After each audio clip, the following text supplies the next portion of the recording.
नमस्कार। आज के इस 5 मिनट वीडियो में हम गवार की ओवरऑल आउटलुक देखेंगे।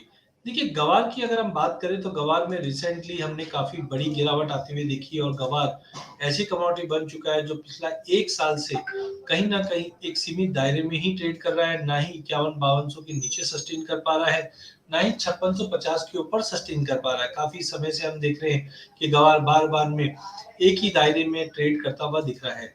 तो ऐसे समय में फंडामेंटल, टेक्निकल और सीजनैलिटी क्या बोलती है, ये आज हम इस सेशंस में देखेंगे। चैट विंडो ओपन है इन केस अगर आपको कुछ भी गवार से रिलेटेड क्वेरी है, क्योंकि अब गवार में ऑप्शंस भी आ चुके हैं जो कहीं ना कहीं आपको एक मौका देता है कि कैसे हम इसमें ट्रेड करें। तो आइए स्टार्ट करते हैं गवार कॉम्प्लेक्स, जहाँ पे हम देखेंगे गवार में अब तक कैसा मार्केट मूव कर रहा है। तो सबसे पहले गवार की अगर बात करें तो पिछला 1 साल काफी कमजोर रहा है। हम बार-बार देखते हैं कि गवार के फंडामेंटल बहुत मजबूत बताए जाते हैं, लेकिन उसके बावजूद हम गवार में गिरावट देख रहे हैं। पिछले 1 साल में लगभग 7.5% की गिरावट गवार सीड में और गवार गम में भी 6% है। इनफैक्ट अगर जनवरी से अभी तक की बात करें तो गवार करीबन 7% की गिरावट ले चुका है और गवार गम 4% की गिरावट के साथ ट्रेड कर रहा है। इनफैक्ट पिछला 1 महीना तो ऐसा रहा है कि जहाँ पे हमने बड़ी गिरावट बनते हुए देखी है पूरे साल भर की। तो ओवरऑल अगर आप देखते हो तो हमने रिसेंटली देखा था मार्केट के अंदर अगस्त के अंदर मार्केट ने लो लगाया था, तब हमने 5150 तक का लो लगाया। उसके बाद मार्केट में तेजी आई और जो ऊपर में 5800 के करीब चले गया था। फिर से आप ये देखिए, अगस्त से लेकर अक्टूबर के बीच-बीच में ही हमने एक अच्छी खासी गिरावट देखी और अब आप देखेंगे तो गवार गम थोड़ा-सा स्टेबल दिख रहा है एज़ कंपेयर टू गवार सीड, और यहाँ पे हम देख रहे हैं कि वापस कहीं न कहीं 51-50 का एक बेस प्राइसेस बनता हुआ दिख रहा है। आज साइकोलॉजिकली हमने देखा है कि नवंबर वाइदा 5040 का लो लगाता हुआ दिखाई दे रहा है एंड जस्ट अ मिनट 5040 का लो लगाता हुआ दिखाई दे रहा है। अगर मैं दिसंबर कॉन्ट्रैक्ट की अगर बात करता हूं तो दिसंबर कॉन्ट्रैक्ट में प्रीमियम बहुत स्ट्रांग दिखाई दे रहा है। यहाँ पे आप देख सकते हैं प्राइजेस करीबन 100 रुपए के प्रीमियम से 6265 के करीब इस वक्त ट्रेड कर रहा है। तो कुल मिलाकर आई थिंक, हाँ, कुल मिला के गवार के अंदर एज ऑफ नाउ एक मल्टीपल बॉटम जैसा बन चुका है। हाँ, गवार गम की अगर बात करें तो 10 410 500 का जो जोन है ये सपोर्ट बन रहा है। तो पहले भी हमने देखा था जुलाई में प्राइजेस करीबन 10 400 के करीब गया, फिर रिकवर किया, फिर अगस्त में हमने और लो लगते हुए देखा। बट यहाँ पे अब आप देख रहे हैं हायर लो पैटर्न बना हुआ है, जिसके चलते प्राइजेस को एक बूस्ट मिलने के चांसेस है, लेकिन वॉल्यूम पार्टिसिपेशन बिल्कुल भी मार्केट में नहीं है। आइए अब देखते हैं ऐसे क्या क्या कारण रहे हैं जिसकी वजह से मार्केट में ये सिनेरियो बना है। तो सबसे पहले अगर गवार की बात करें तो गवार में लगभग 6% की गिरावट है, गवार गम में 5% की गिरावट है पिछले 1 महीने में। और कारण क्या रहा है? Higher arrivals. मार्केट में अगर हम देखते हैं तो कहीं ना कहीं अराइवल अक्टूबर मंथ में काफी रही है, जहां पे 190% का जंप इसलिए भी आ रहा है क्योंकि हमने देखा था कि सितंबर में जो अराइवल्स थे उसके मुकाबले अक्टूबर में डेफिनेटली बढ़ेंगे। तो यहाँ पे इसकी वजह से ये जब दिख रहा है, जबकि गवार 2023 में सितंबर के अंदर अगर हम देखते हैं तो वहां से 2023 के अंदर 2024 के मुकाबले अगर हम देखें तो यहाँ पे अराइवल्स में थोड़े सा जम दिख रहा है। और अभी जैसे जैसे दिवाली के पोस्ट जा रहे हैं तो अराइवल और थोड़ा बढ़ता हुआ दिखेगा, जिसकी वजह से हमने अक्टूबर मंथ में काफी बड़ी गिरावट आती हुई देखी। ये साल माना जा रहा है कि क्रॉप फिर से कम है, लेकिन देखिए करेक्ट आंकड़े गवार में लेना बहुत ही मुश्किल है, क्योंकि पिछले साल भी हम देख रहे थे कि मार्केट में 70-75 लाख बोरी की बात हो रही थी। अब हम देख रहे हैं कि 60-62 बताया जा रहा है, और जबकि इस बार कुछ कुछ जगह पे फिर से 40-45 लाख बोरी की बात बताई जा रही है। काफी लोगों से बात किया तो समझ में आता है कि 50-55 लाख बोरी तो कहीं पे भी नहीं, इतना तो मिल ही सकता है। बट हाँ, पिछले साल के मुकाबले इस बार क्रॉप थोड़ी कमजोर है। बट अराइवल क्यों आ रहा है? फिर अराइवल आ रहा है क्योंकि मार्केट में पिछले 1-2 साल से मार्केट बिल्कुल भी मूव नहीं किया है। इसकी वजह से लोगों का रुझान गवार से धीरे धीरे कम होते जा रहा है। हेजर्स काफी एक्टिव है, तो बार बार 5600-5700 तक सीड आता है तो बिकवाली बढ़ जाती है, बट वही बिकवाली रुक भी जाती है 51-52 पे आने पे। तो हेजर्स के लिए favourite commodity as of now बनी हुई है। कोरमा की डिमांड की बात करें तो एज ऑफ नाउ हम देख रहे हैं कि एडिबल ऑयल कॉम्प्लेक्स में अच्छी माल होने की वजह से वो भी ड्रॉप है, और साथ में यूरोप के अंदर भी अगर हम देखते हैं तो एज ऑफ नाउ डिमांड नहीं है, चाहे हम रिसेशन का फियर बोले चाहे वेदर का अपडेट बोले, बट इसके चलते मार्केट एक रेंज में चल रहा है। इंडिया की अगर बात करें तो इंडिया के अंदर लगभग 80% हम ग्लोबल मार्केट में गम को एक्सपोर्ट करते हैं। यूएस की बात करते हैं तो करीबन सालाना हम 1 से 1.25 लाख टन के मैट्रिक टन के आसपास का हम यूएस में हम लोग एक्सपोर्ट करते हैं। बट जिस ढंग से डोनाल्ड ट्रम्प की जो विक्ट्री है ये गेम चेंजर हो सकता है, बिकॉज डोनाल्ड ट्रम्प का मानना है कि US should export US should export oil, और ये ईरान के ऊपर सैंक्शंस लगाएगा तो डेफिनेटली यूएस का ऑयल एक्सपोर्ट बढ़ता है, तो यहाँ पे फ्रैंकिंग एक्टिविटी जो है वो यूएस की एक्टिविटी में जंप आ सकता है, क्योंकि कॉर्पोरेट टैक्स में जो गिरावट लेके आने की बात चल रही है जिसकी वजह से ऑयल इंडस्ट्री को बेनिफिट मिलेगा, उसी का पॉजिटिव इंपैक्ट हम इंडियन गवार इंडस्ट्री को भी पड़ते हुए देखेंगे। अब तक अगर हम देखें गवार गम का एक्सपोर्ट अप्रैल से लेके अगस्त 2024 में देखें तो यहाँ पे करीबन 7.85% का जंप आया है कंपैरेटिवली पिछले साल के मुकाबले अगर हम देखते हैं। लेकिन मिल के जो एक्सपोर्ट की बात करें यहाँ पे हमने कमी आते हुए देखी है। अच्छा, एक चीज और भी है, फाइनेंशियल मार्केट में जिस तरह से तेजी आई हुई है उसकी वजह से लोगों का रुझान एग्री कमोडिटी के बजाय हमने देखा है कि फाइनेंशियल प्रोडक्ट पे ज्यादा बना हुआ है, जिसकी वजह से भी कोई मेजर पार्टिसिपेशन नहीं है।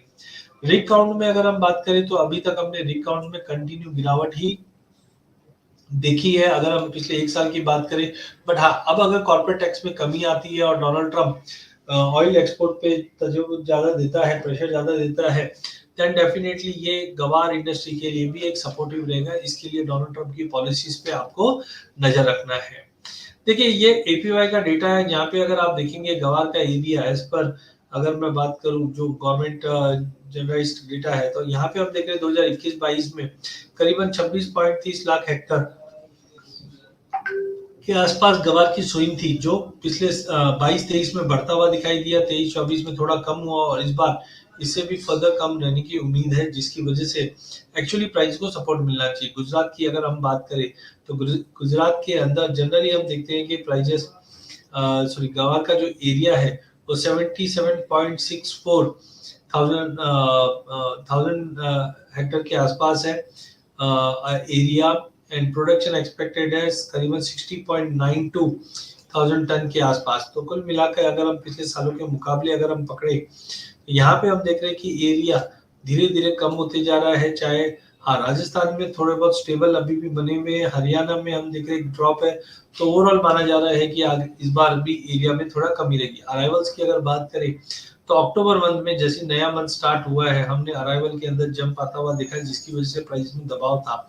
लेकिन पिछले साल की जो अराइवल है अक्टूबर की, उससे कंपेयर करोगे तो काफी ड्रॉप है, क्योंकि निचले भाव पे फार्मर भी पसंद नहीं करेंगे अपना माल बेचने। इनफैक्ट अगर मैं 2022 की भी बात करूं उसके मुकाबले भी इस बार अराइवल कमजोर है।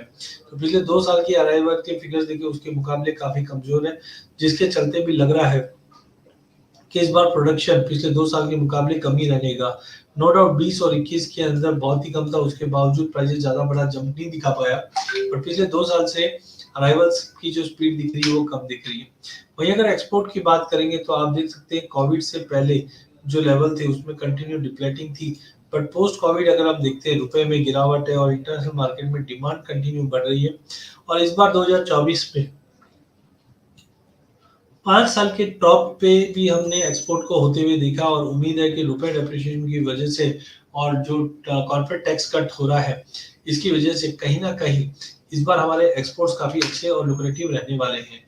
वहीं अगर मैं सीजनैलिटी की अगर बात करता हूं तो सीजनैलिटी में हमने सितंबर मंथ में गिरावट देखी, क्योंकि हर साल हम सितंबर मंथ में गिरावट देखते हैं, पिछले साल में भी। इस बार अगर मैं गवार सीड की अगर बात करता हूँ तो गवार सीड के अंदर पहले तो तेजी आई, बट अगर हम अक्टूबर मंथ की बात करें तो यहाँ पे हमने गिरावट देखी। नवंबर की वैसे सीजनलिटी देखी जाए तो ये तेजी ही दिखाती है। तो ओवरऑल मुझे लगता है कि देखिए पिछले साल हमने फ्लैटिस देखा था, बट उससे पिछले साल में 32% का गेन, तो वॉलिटिलिटी काफी ज्यादा रहती है। और यहाँ पे आप सीजनलिटी देखोगे नवंबर दिसंबर की तो ये पॉजिटिव ही दिखती है। तो मुझे लगता है सीजनलिटी के हिसाब से भी नवंबर मंथ में कहीं ना कहीं एक थोड़ा पॉजिटिविटी दिखनी चाहिए। अच्छा, सीजनलिटी में हमने क्या क्या लिया है, फ्यूचर तो लिया है, स्पॉट भी लिया है और अराइवल्स भी लिए हैं। अब अराइवल्स देखिए सितंबर मंथ के अंदर हमारे पास 12,500 का अराइवल था, जबकि पिछले साल करीबन 20,600 का था। उससे पिछले साल में 10, 7, 5, 3, तो हर साल अराइवल्स बढ़ रहे थे, लेकिन अब अराइवल्स के अंदर कमी आते हुए दिख रही है। सिमिलरली अगर हम अक्टूबर मंथ की भी बात करें तो पिछले साल करीबन 57,858 टन के आसपास दिख रहे थे और इस बार वो 38 ही रहा है। तो कुल मिलाकर अराइवल्स के अंदर कमी आ रही है, जिसका भी एक सपोर्ट प्राइजेस को इस वक्त मिलता हुआ दिखना चाहिए। नेक्स्ट गवार गम की अगर बात करें तो गवार गम की भी सीजनैलिटी में वैसे देखा जाए तो अक्टूबर में हमने बड़ा फॉल देख चुके हैं, लेकिन अगर आप नवंबर और दिसंबर की सीजनैलिटी देखेंगे तो ये पॉजिटिव दिखा रहा है। अगर हम एक्सपोर्ट्स के नंबर की बात करें तो सितंबर पिछले साल 35 था, इस बार थोड़ा कम, अभी तो आंकड़े रिलीज नहीं हुए हैं, लेकिन अगस्त तक की भी अगर बात करूं तो थोड़े बहुत डिप्रिवेटिंग ही थे। तो कुल मिला के एक्सपोर्ट्स की तो क्लियरिटी नहीं है, बट प्राइस दिखा रहा है कि मार्केट में एक सपोर्ट मिलना चाहिए। वहीं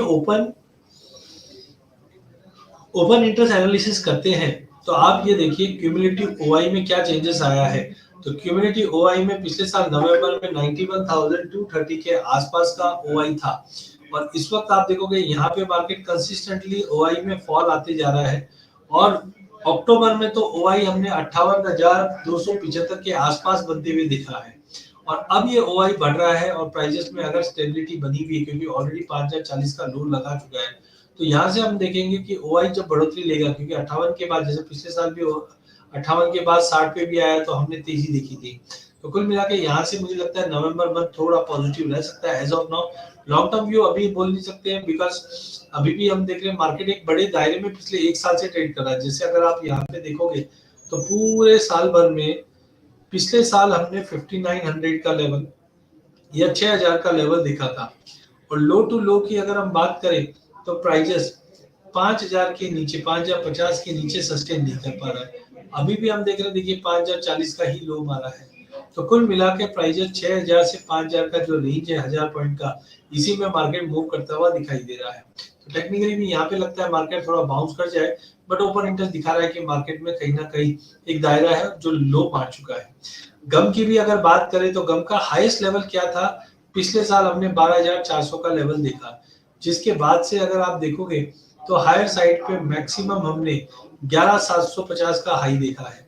जबकि लो की अगर बात करें तो अगस्त में जो लो लगाया उसके बाद मार्केट कंसिस्टेंटली 10,100, 200, 300, 400 ये रेंज के नीचे सस्टेन नहीं कर पा रहा है। वहीं ओआई की बात करें तो ओआई में कोई मेजर चेंजेस नहीं है, क्योंकि पिछले साल हम 60-65 हजार के आसपास थे, थोड़ा कमजोर जरूर है। लेकिन आप ये देखिए मार्च के अंदर करीबन 48,000 के आसपास का ओआई था, उसके बाद से कंटिन्यू ओआई में बढ़ोतरी होते हुए दिख रही है। तो कहीं ना कहीं यहाँ पे हम देखते हैं कि पिछले 2 महीनों में प्राइजेस में भी फॉल था और ओआई में भी कंसोलिडेशन था। ये कहीं ना कहीं एक्यूमुलेशन का स्टेज बता रहा है, और हम देख भी रहे हैं कि 10, 200, 300, 400, 500 के रेंज में आके मार्केट रिकवर करता है, और आज भी 10,275 का लो लगाने के बाद मार्केट कहीं ना कहीं रिकवर करता हुआ दिखाई दे रहा है। वहीं अगर हम टेक्निकल चार्ट्स की अगर बात करते हैं तो टेक्निकल चार्ट में यहाँ पे आप देखिए मल्टीपल बॉटम प्राइजेस में बनता हुआ दिख रहा है।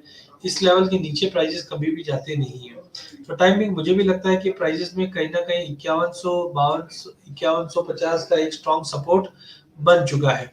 एक फॉलिंग वेज पैटर्न बना है, जहां पे हमने देखा प्राइजेस ने 58-55 का हाई मारने के बाद एक फॉल आया, फिर रिकवर करने की कोशिश किया, फिर फॉल आया और इस फॉल से रिकवर करने की कोशिश कर रहा है। हाँ, एक बार अगर 50 टू 90 के ऊपर अगर प्राइस निकलता है, जो 23.6 का रिट्रेसमेंट है, हम बैर मिनिमम अगर टारगेट की बात करें तो 5570 से 5700 का लेवल दिखेंगे। बट टेक्निकली अगर हम देखते हैं कि फॉलिंग वेज पैटर्न का टारगेट क्या होना चाहिए, तो वो होना चाहिए 5950 का। बट फिर भी अगर मैं कंजर्वेटिवली पिछला हाई भी पकड़ूं तो मुझे लगता है 5700 तक का तो लेवल गवार सीट में मिलता है। अगर प्राइजेस समझो कि 5000 का लेवल अगर ब्रीच नहीं करे तो कहीं ना कहीं एक बाइंग बनती है। वही टेक्निकली अगर हम देखें आरएसआई तो फ्लैट है और प्राइजेस में फॉल था, जो डाइवर्जन की संकेत देता है। वहीं हम देखें चॉपी इंडिकेटर 40 के करीब है, स्टेबल है, जो वॉलिटिलिटी बता रहा है। लेकिन मैकडी ओवरसोल्ड से मार्केट रिकवर करने की कोशिश कर रही है, तो यहाँ पे अगर पॉजिटिव क्रॉसओवर आ जाता है तो एक अच्छा मौका बनेगा एटलीस्ट शॉर्ट से निकलने का। और मार्केट हाँ अभी भी वैलिश है, बट जैसे मैंने कल मैकडी का एक सेशन लिया था, बताया भी था कि ये पॉइंट अगर रिवर्सल होता है तो यहाँ पे शॉर्ट नहीं करना है। यहाँ पे भी आप देख सकते हैं कि जैसे हमने अगस्त के 21 तारीख में देखा और मार्केट ने लो लगाते हुए देखा, वहां से हमने एक बड़ी रैली देखी है, और यही चीज यहाँ पे हम देख रहे हैं कि लो लगाने के बाद मार्केट में एक बड़ी रैली बनी है। तो मुझे लगता है दिस इज द टाइम कि यहाँ से गवार सीड एक अच्छी रिकवरी दिखा सकता है। वहीं अगर हम गवार गम की बात करें तो गवार में भी फॉलिंग वेज पैटर्न बना है और यहाँ पे डबल बॉटम बनता हुआ दिख रहा है कि बार बार, अच्छा एक नहीं है, इससे पहले भी अगर आप देखोगे तो ये जोन पे डबल बॉटम सपोर्ट है। एक बार प्राइसेस रिकवर करके 10,650 के ऊपर निकलता है, मुझे लगता है 11,100 का पहला लेवल है, बट जाने में ये पिछला हाई था उसके करीब भी जा सकता है, जो 11,700 11,800 का लेवल बनता है। तो कुल मिला के बॉटम बनता हुआ दिख रहा है और आज प्राइसेस आधे से पौने % की तेजी के साथ ट्रेड कर रहे हैं। लेके चलना चाहिए। हाँ, नवंबर की एक्सपायरी है तो वापस थोड़ा सा डर रहता है, बट दिसंबर मंथ भी आप लेके चल सकते हैं। ओवरऑल मुझे लगता है कि लोअर लेवल से बाइंग मार्केट में वापस लौटती हुई दिखाई देगी। वहीं अगर टेक्निकली बात करें तो आरएसआई स्टेबल है। वहीं चॉपी इंडिकेटर भी हम देख रहे हैं कि मार्केट में थोड़ी सी रिवर्सल बता रहा है। मैकडी न्यूट्रल है, बट रिकवर की पूरी गुंजाइश है क्योंकि ऐसे ही रिवर्सल हमने गवार गम में भी देखी, जिसके बाद एक बड़ी रैली आई। आप देख सकते हैं कि अगस्त के लास्ट में हमने ड्रॉप के बाद एक बड़ी रैली बनते हुए देखी है। तो इस बार लोअर हाई पैटर्न है क्योंकि पिछली बार जो लो लगा था 9,900 का लगा था और फिर एक बेस बन चुका था 10,300 का, और अब आप देख सकते हो कि 10,400 के नीचे भी सस्टेन नहीं कर पा रहा है। तो मार्केट मुझे लगता है एक बार 200 मूविंग एवरेज मतलब 10,650 के ऊपर निकलता है तो 10,850 तो मिनिमम मिलेगा, बट जाने में ये ऊपर में वापस 11,200-300 तक का भी लेवल दिखा सकता है। तो कुल मिला के मार्केट में एक स्ट्रॉन्ग रिवर्सल का साइन बन सकता है।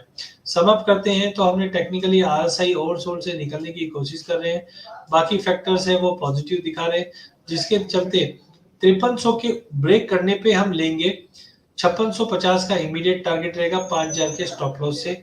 गम के अंदर भी अगर हम बात करें तो 10,650 के ब्रेकआउट पे लीजिए, 11,400 से 11,800 का टारगेट रहेगा, 9,880 का स्टॉप लॉस लगाकर ही काम करना चाहिए।